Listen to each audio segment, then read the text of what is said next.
the lesson. Oh yeah.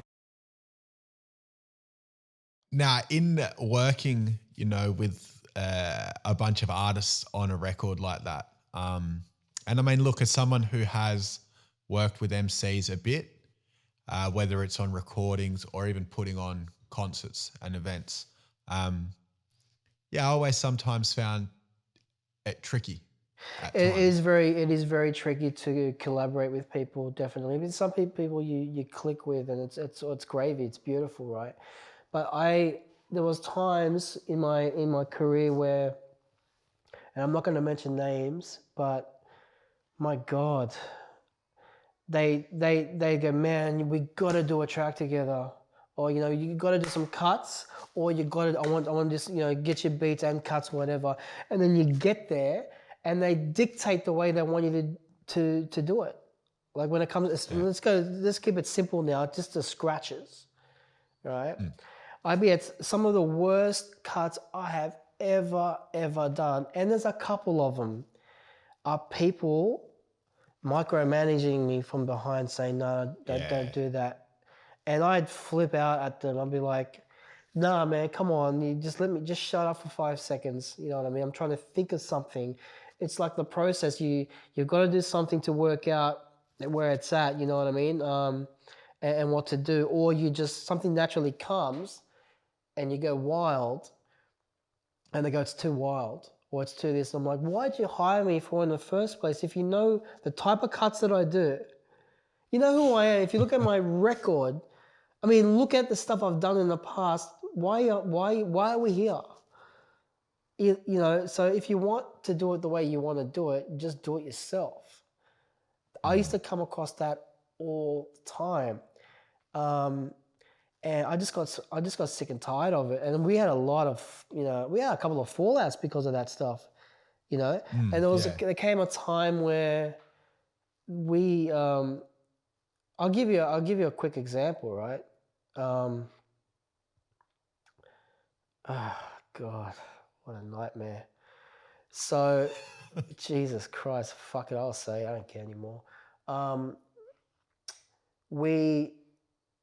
When I dropped Roll Call, that came out, was really well received, yada, yada, yada, had a massive, but people would dictate how that should also work out. Take this out, take that, whatever. And then had a fallout with the label, a big one, really big one. Really big one. And I was like, okay, well, that's cool.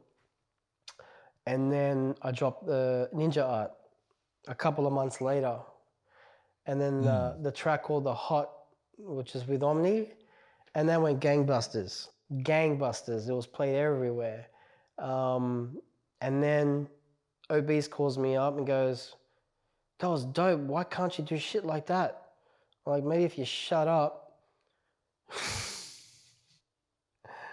Or even guys in Adelaide, I'm not going to mention names, but some guys in Adelaide that we used to fuck with go, why didn't you send us beats like that? I was like, you should have heard it before when I sent it. Didn't sound nothing like that shit. You know what I mean? Because I'm a DJ, so when I get the acapellas, I can go, you know what, actually doesn't sound that great on that. I want to flip it and do something different. And that's when you'll get the best out of me, is if you just have a bit of faith. Let me go loose a little bit. Don't get so paranoid. Don't talk to me behind my back and go, no, the way you had it before was kind of cool. Then you'll get the best cuts. So the best cuts I've ever done are when people just let me do my thing. Death Wish Cast, let me do my thing. Aussie Battler, let me do my thing. Trem, let me do my thing. You know what I'm saying? The Oars, let me do my thing. You know what I mean? And then some of the best tracks I've ever come up with, where I felt constrained to do certain things. They wanted sort of old school boom bappy kind of cuts. I'm like, I'm not that kind of DJ though. It's just the way it is. I just don't do those style of cuts. It's just the way I am. So if you don't like it, get someone else. And if you feel constrained, you're basically lacing something you don't believe in. And it's dynamic. You're going, I don't like this, and cut. All right, cool, good. Let's get the fuck out of here. That's how it felt. Yeah. And that's why I wanted to do my own thing, because no one can tell me what to do. You know what I mean? It's just purely, it's all up to me. So it's hard. It's hard collaborating with people. It really is. But you've got to you got to have limits, and you got to know. You know, it's all about making trade-offs. You know, because at the end of the day, you're working with different people.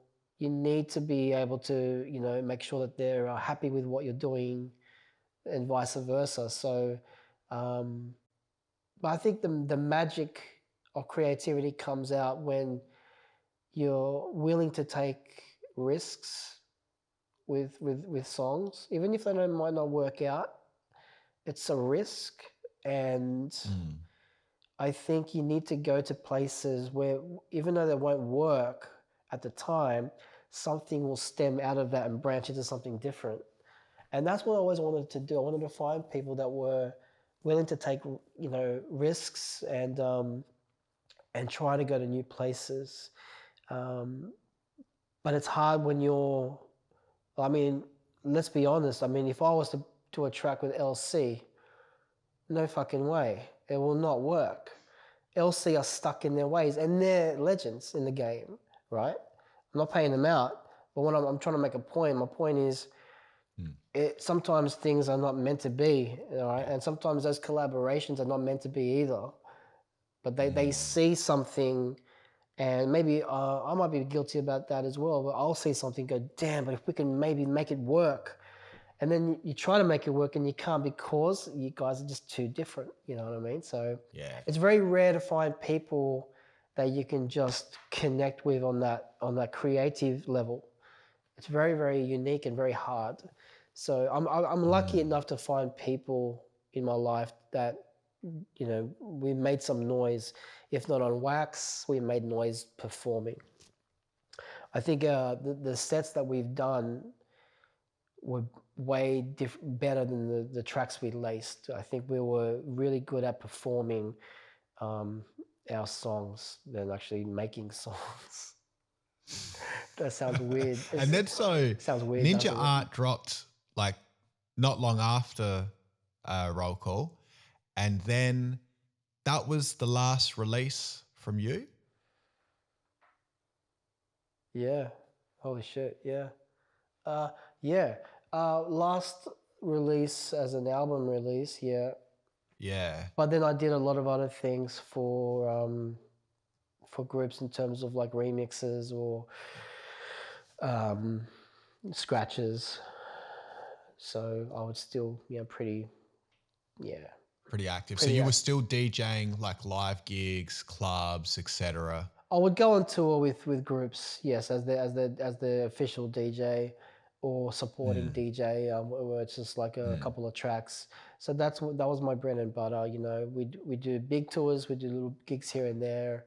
But Muffin Platonic called me up. The Oars called me up, and they wanted, when Fluxy couldn't do things, they go, you know, they'd bring me in, you know, and it was great, man. Like I love performing for people, and give a different spin on things. You know what I mean? It wasn't. I mean, there might be times where there was some resistance because they're like, well, if you're going to bring in this guy, then what does that mean for me? Is this the start of something that's ending? It's not like that for me. I just loved playing with people, and I have the experience of being behind MCs in different atmospheres, in different fan bases, different set of challenges. You know what I mean? And you've got to mold yourself to make sure that you fit what they do.